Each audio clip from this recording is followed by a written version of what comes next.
The walls close in Cuba and the US standoff. Picture this, a small island nation just 90 miles from the most powerful country on earth. That's Cuba. But for decades, it's felt like a million miles away. Why? Because of the US and its sanctions. These sanctions are like a giant wall, cutting Cuba off from the rest of the world. They make it hard for Cuba to trade, to get loans, to even buy basic things. Imagine trying to run a business when you can't use international banks. That's life under sanctions. People struggle to get medicine, food, even fuel. It's tough, man. But here's the thing about Cubans. They are resilient. They've learned to make do with what they have. They've built their own healthcare system, their own ways of farming, even their own renewable energy sources. But the struggle is real. The US says these sanctions are about human rights. But critics say it's more about politics, about punishing Cuba for choosing its own path. Whatever the reason, the result is the same. Cuba, isolated and struggling. But hold on, there's a plot twist coming. Because in the shadows of these sanctions, something else was happening. A new power dynamic was emerging, and Cuba, with its indomitable spirit, was about to find itself at the center of it all. A glimmer of hope, the rise of BRICS. While Cuba was grappling with isolation across the globe, a new force was taking shape. BRICS. It started with Brazil, Russia, India, and China, hence the catchy name. They were tired of the old world order, dominated by the West. They wanted a system that was fairer, more inclusive. They wanted a bigger say in how the world was run. Then came South Africa, adding another powerful voice to the mix. But it didn't stop there. More countries, tired of being sidelined, started knocking on the BRICS door. They saw the potential, the promise of a multipolar world where everyone had a seat at the table. This wasn't just about economics, although that was a big part of it. BRICS was about challenging the status quo, about offering an alternative to the Western-dominated institutions that had held sway for so long. It was about giving a voice to the voiceless, about building a more just and equitable global order. And guess who was watching this unfold with keen interest? You guessed it, Cuba. A new dawn Cuba joins the BRICS family. So picture the scene. It's January 1st, 2025. The world is waking up to a new year. And Cuba is waking up to a new era. That's right, my friends, Cuba officially joined BRICS as a partner country. This wasn't just any partnership, it was a lifeline, a beacon of hope for a brighter future. Think about it. Cuba, long isolated by US sanctions, now had a direct line to some of the world's biggest economies. This was a game changer. It meant access to new markets, new investment opportunities, and most importantly, a chance to break free from the shackles of US economic dominance. The world took notice. This wasn't just about Cuba, it was about the shifting sands of global power. It was a sign that the old order was crumbling, that the world was ready for something new, something more equitable, something BRICS. Joining BRICS wasn't just a symbolic victory for Cuba. It was a strategic masterstroke. It opened up a world of possibilities, allowing Cuba to leverage its unique strengths on a global stage. And trust me, Cuba had a lot to offer.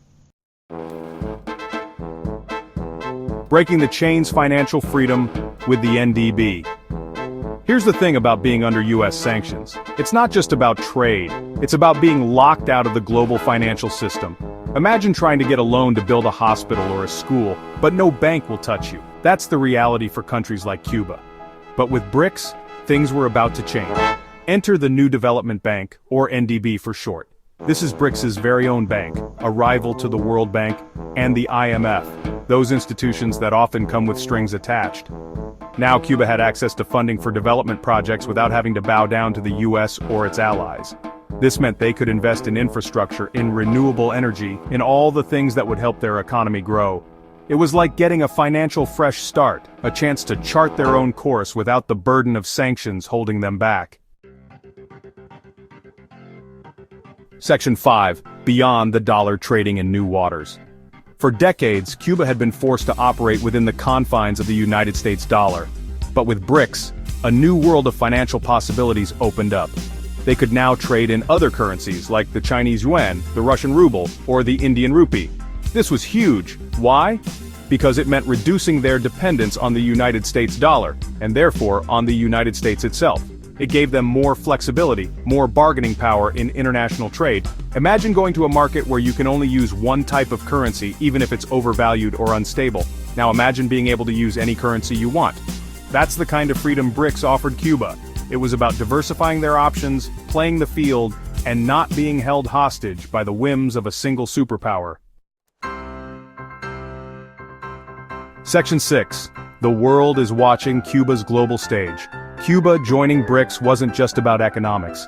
It was about sending a message of defiance, of self-determination, of saying we're still here and we're not backing down. And the world was listening.